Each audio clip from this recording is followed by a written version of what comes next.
We're going to do a full review of the RG505, and let me tell you right now, there are some surprises in store. The RG505 is the direct sequel to the RG503 and carries with it that amazing and gorgeous OLED screen that we first saw in the RG503, something that made the 503 a really nice device. But the 503 was lacking in some areas, and the 505 comes in to fix all of those issues. First of all, the 503 tried something a little bit different in the world of Anbernic, going for a slightly different form factor. But the RG505 goes back to the traditional Anbernic form factor that we know and love, which also includes in-series shoulder buttons, which is something I've always complained about, but honestly, they're starting to warm on me now. I'm starting to see the benefits of these kind of shoulder buttons when it comes to a pocketable handheld device, especially when we consider the fact that a lot of the games that these consoles emulate don't need analog triggers. We can start to see these issues when it comes to game stream and modern games, but that's something we'll discuss a little bit more further on. Nevertheless, the RG505 sticks to its roots of Anbernic design quality. Anbernic devices have always been well known for their solid build quality, especially with the metallic consoles as well. And the trend continues with the RG505. This system feels really solid in your hands, and it feels like something you can throw in your pocket and not have any issues. Designed with pocketability definitely in mind. As we said, we've got the in-series shoulder buttons, but also the thumbsticks are designed in a way where they're nearly flush with the system so that they don't get caught when you're putting them in your pocket. Talking more about the thumbsticks, the RG505 comes with whole magnetic sensor sticks, which is absolutely brilliant and a big improvement over the types of sticks that we would see on the Nintendo Switch, meaning that we won't have to worry about issues like stick drift. Honestly, it really blows my mind that these retro gaming handhelds are now able to show Nintendo how things need to be done. Furthermore, the D-pad, the buttons and the button layout are really well designed. With the Anbernic being a slightly bigger console than the RG503 and bigger than consoles like the Retroid Pocket 3 Plus, it means it's able to have bigger buttons as well. Buttons that are more comparable to the type of buttons you would have on a normal controller. Having these chunkier, more solid feeling buttons on the RG505 really adds that feeling of quality when you're playing on the system. And something else that remains in the design of this Anbernic system, as with all of them, something that I actually quite like, but a lot of you guys don't, is the Anbernic logo that's there front and center on the console. But it's Anbernic and that's what they do. And honestly, that shouldn't be something that decides whether this is a console for you or not. Moving on to the full technical specifications of the RG505, the list is as follows. We have a 4.95-inch OLED touchscreen with a resolution of 960 by 544 with a PSP pixel-to-pixel display.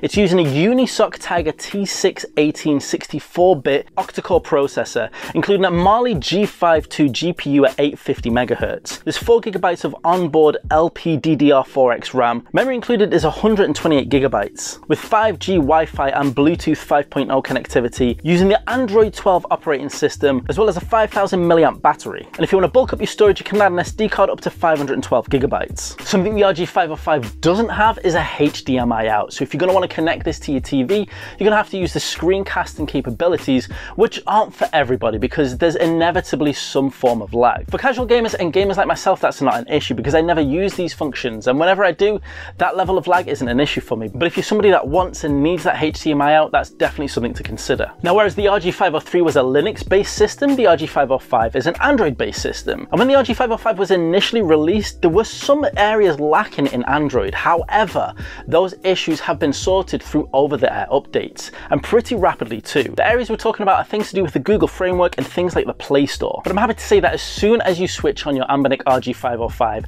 and get a Wi-Fi connection, you will get an instant over-the-air update, which will update the Google framework, add the Play Store, and also add in some extra emulators as well. And this for me is where the RG505 and Anbernic consoles in general really shine. It's their out-of-the-box performance.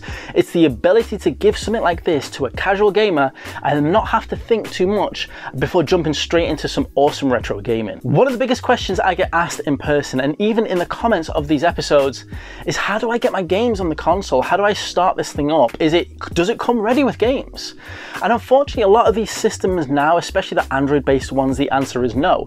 You need to install the emulators yourself, you need to set them up, you need to get your ROMs yourself. And whereas for most of us that isn't really a difficult task, for some people it's just a bit daunting. And these devices, there's so many of them now, they are starting to become very appealing to casual gamers, not just emulation enthusiasts. So to have an option where people can just buy the console and take it out of the box and start playing immediately, knowing that the system will be set up with the best settings, is highly important. And this is where the RG505 really shines. We will get into that a little bit more, but first we need to cover some of the early emulation. As you would expect with a device like this, and with a lot of devices in this price range, emulation for all the way up to PlayStation 1, Dreamcast and N64 is absolutely brilliant. And what's even better is that PlayStation Portable emulation is also awesome, because this system is designed like it's almost meant to be a modern PSP console. With the awesome screen, with the brilliant form factor, with the dual thumbsticks, I would go so far as to say that this is the definitive way to play PSP games now. The PSP was a fantastic system, but with a single slider as an analog stick, it just felt like it was lacking in some areas. And now, with these modern improvements in systems like the RG505, you can get a great PSP experience on a completely different system. But I've not mentioned the PS Vita, obviously, because that wouldn't be fair. You know where I stand on that. The RG505 does a fantastic job of emulating PSP games, but I know the question a lot of you want answering is, how does it deal with GameCube and PlayStation 2 games? And honestly, the answer is pretty damn awesome, especially for the price. Now, the RG505 hardware-wise is almost identical to the Retroid Pocket 3 Plus, and I've got some direct comparison videos like for like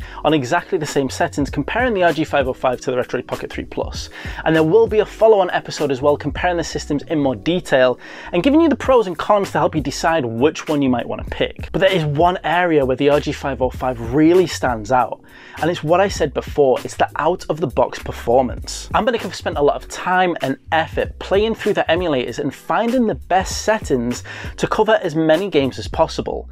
And this is really noticeable, especially when we look at the PlayStation 2 emulation using the Ether SX2 emulator. The out-of-the-box performance of the RG505 when it comes to PlayStation 2 emulation is honestly impressive. For the cost of this device and the power that you're getting, this is now making me question whether systems like the Odin Pro are even worth investing in. Now, I know that might sound like a drastic statement, but bear with me. I'll give you a solid reason right at the end of the episode. But going back to the PlayStation 2 and GameCube emulation, the RG505 is an incredibly capable machine, giving you access to a whole range of GameCube and PlayStation 2 games. A lot more than I ever suspected you'd be able to get at this price point. And what's furthermore, for casual gamers, it's just set up so easy. As soon as you start up your system and get into an emulator, you know it's got the best all-round settings. And what's even better is that if you go for the option for the added SD card, you get thousands of games ready to go. You don't even have to download any.